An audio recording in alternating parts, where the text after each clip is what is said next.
Bonjour et bienvenue dans la Chronique de l'Odyssée 4, qui est une initiative parallèle à nos suggestions cinéphiles de l'Odyssée, comme vous le savez.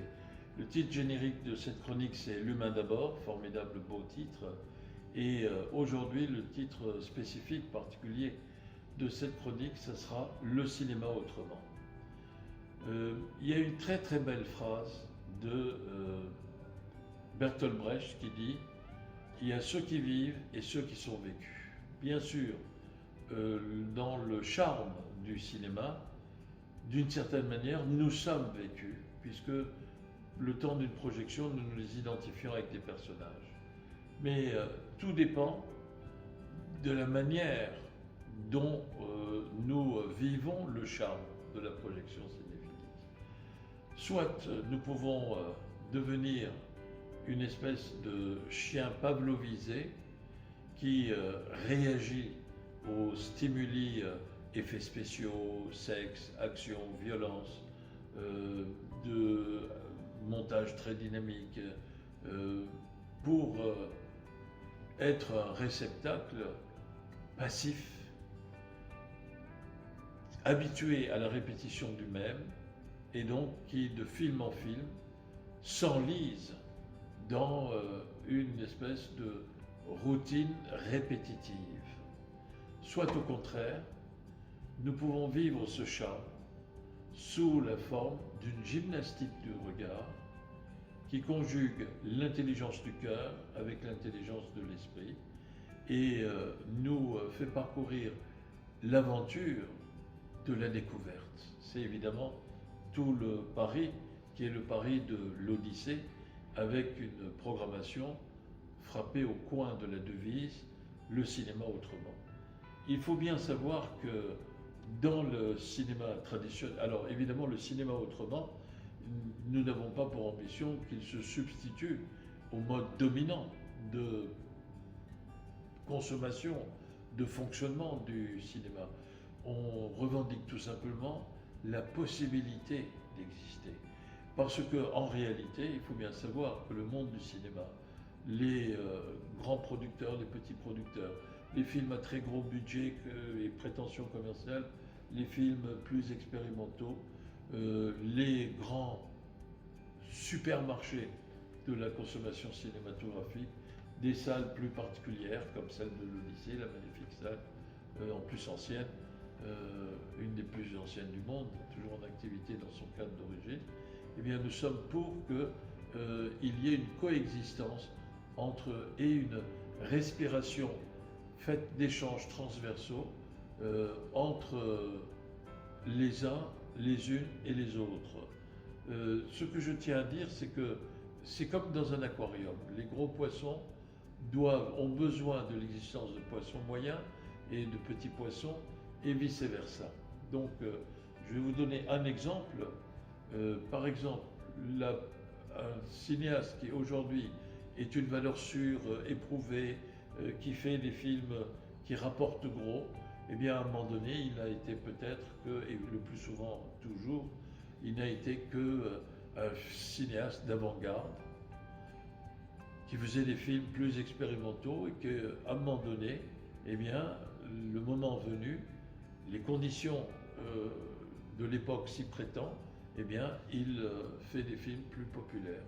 Donc il n'y a pas d'opposition entre le cinéma à grande ambition, le public, le commercial, si vous voulez, et le cinéma de qualité d'art et essai. Il y a des charlatans dans les deux catégories. Il y a des charlatans qui font des mauvais films commerciaux, mais qui marchent bien parce qu'ils visent en dessous de la ceinture, si vous me permettez l'expression, et transforment le spectateur en quelqu'un qui est vécu par l'accumulation répétitive de recettes, toutes faites, toujours les mêmes. Et puis, il y a aussi des charlatans qui se prétendent auteurs et qui disent, bon, ben, si on ne comprend pas mon film, c'est qu'on n'est pas assez intelligent. Mon œil, et rappelons-nous des contes d'Andersen, et que le roi est nu et que la vérité sort toujours de l'innocente bouche des enfants pour dire que le roi est nu. Donc, il n'y a pas d'opposition entre les deux. Il y a au contraire à revendiquer une complémentarité entre les différentes formes d'exercice et cadres d'exercice du cinéma. En tout cas, le cinéma est un art suffisamment varié, formidable, gigantesquement composé de multiples horizons pour qu'on puisse le comparer à une auberge espagnole ou pour accéder dans laquelle il y a une centaine de portes. Bien. Donc, pas d'opposition. Et à partir de là, il faut bien voir aussi que le fonctionnement du cinéma commercial a tendance à rétrécir l'offre cinématographique. Je vous l'ai déjà dit dans une chronique précédente, en France, sur les 600 films qui sortent chaque année, 17% drainent 80% des spectateurs. Et par voie de conséquence, 83% des films qui sortent ne drainent que 20% des spectateurs. Eh bien, ce rétrécissement, il faut s'y opposer, et c'est avec des pratiques alternatives, comme celle portée par notre orientation, notre cap, le cinéma autrement, qui peuvent y contribuer. Voilà, c'est ça que je tenais à dire avant de revenir plus en détail dans les choses, mais c'est un point important, d'autant plus que aujourd'hui, on est confronté à une démultiplication des fenêtres d'exposition des films.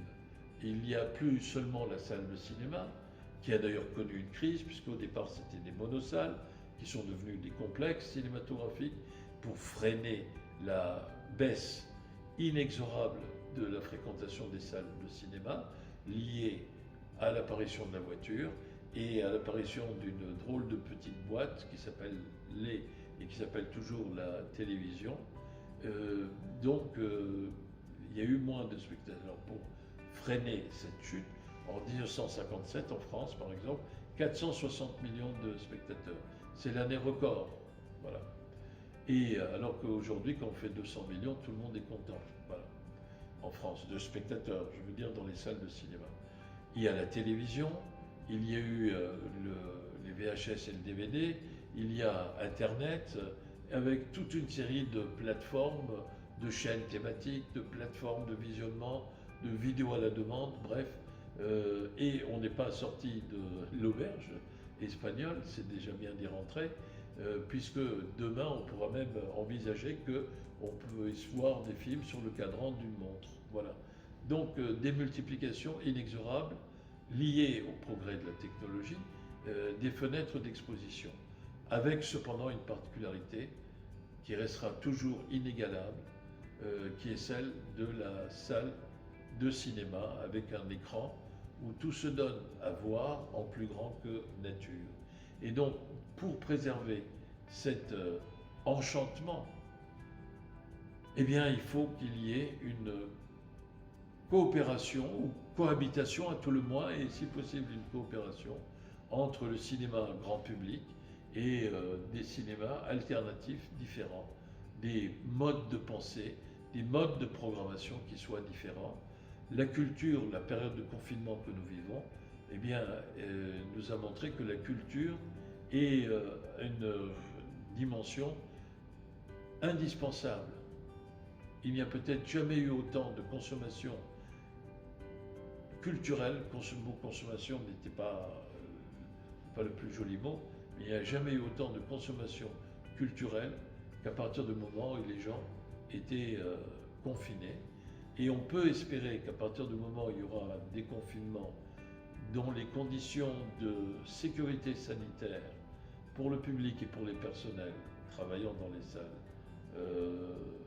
seront réunis pour qu'on puisse revivre ce moment magique, convivial, de partage des émotions avec des gens que l'on ne connaît pas et qui sont dans la même salle que nous, et dont soudain nous devenons les frères et sœurs, et eux, nos parents très proches, par le fait de partager en commun des émotions et d'entendre résonner au même rythme, résonner à eux, au même rythme du battement de nos cœurs, les rêves, les pensées, les affectifs, les affections que l'on peut ressentir au visionnement d'un film. On en reparlera. À très bientôt. Merci. Au revoir. Soutenez le cinéma et préparons-nous sans précipitation à revenir et à nous retrouver où ça, dans les salles de cinéma et en particulier où ça, ici à l'Odyssée. Au revoir, merci.